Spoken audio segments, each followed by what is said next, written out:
Hello friends, welcome to Bharati's kitchen. ఈ రోజు వీడియోలో రైస్ ఫ్లోర్తో ఇన్స్టెంట్గా బ్రేక్ఫాస్ట్ని ఎలా ప్రిపేర్ చేసుకోవాలో చూపించబోతున్నాను.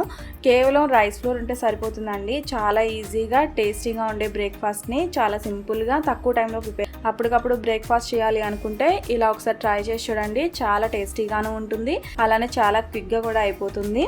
నేను చూపించిన విధంగా ఈ రెసిపీని మీరు ప్రిపేర్ చేసినట్లయితే చల్లారిన తర్వాత కూడా చాలా సాఫ్ట్గా కూడా ఉంటాయి. ఈ రెసిపీకి మీరు స్పెషల్గా చట్నీ కూడా చేయాల్సిన అవసరం లేదండి. నిలవ పచ్చళ్ళతో దేంతో తిన్నా కూడా చాలా బాగుంటాయి. సో ఈ టేస్టీ ఇన్స్టెంట్ బ్రేక్ఫాస్ట్ రెసిపీని ఎలా ప్రిపేర్ చేసుకోవాలో ఇప్పుడు చూపిస్తాను. లేట్ చేయకుండా రెసిపీని స్టార్ట్ చేసేద్దాము. ఫస్ట్ ఈ రెసిపీ కోసం ఒక బౌల్లో 2 కప్స్ వరకు రైస్ ఫ్లోర్ని వేసుకోవాలి.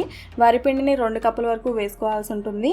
ఇక్కడ నేను రైస్ ఫ్లోర్ని 2 కప్స్ వరకు తీసుకుంటున్నాను. కేవలం ఇద్దరికి మాత్రమే ప్రిపేర్ చేసుకునేటట్లయితే 1 కప్ వరకు రైస్ ఫ్లోర్ని తీసుకుంటే సరిపోతుంది. ఇక్కడ నేను కొన్న వరిపిండిని కాకుండా కంట్రోల్ బియ్యంతో చేసిన వరిపిండిని తీసుకుంటున్నాను. ఇలా కంట్రోల్ బియ్యంతో వరిపిండిని తీసుకున్నట్లయితే అట్లు చల్లారిన తర్వాత కూడా చాలా సాఫ్ట్గా ఉంటాయి.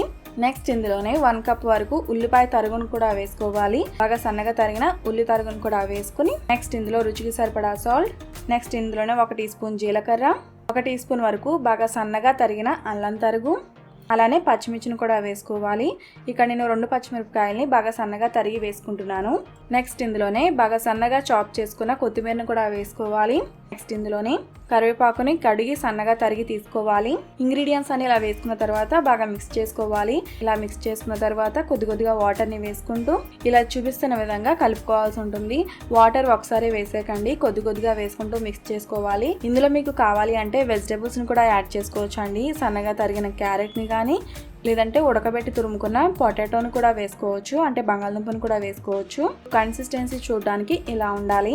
మరీ గట్టి ముద్దలా కాకుండా అలానే మరీ పలుచగా కాకుండా ఉండాలి. సో మనకి ఇది కలుపుకోవడం ప్రిపేర్ అయిపోయింది కదా. ఇలా కలుపుకున్న తర్వాత ఒక బటర్ పేపర్ని కానీ లేదంటే అరిటాకుని కానీ లేదంటే ఏదైనా ఆయిల్ ప్యాకెట్ కానీ పాల ప్యాకెట్ కానీ తీసుకుని దానికి ఆయిల్ని అప్లై చేసుకుని కొంచెం పెద్ద సైజు ఉండని తీసుకుని ఇక్కడ చూపిస్తున్న విధంగా చేత్తో ఒత్తుకోవాల్సి ఉంటుంది. మరీ పలుచగాను కాకుండా అలానే మరీ దలసగా కాకుండా ఒత్తుకోవాలి. చూడడానికి ఈ మందంలో ఉండాలి.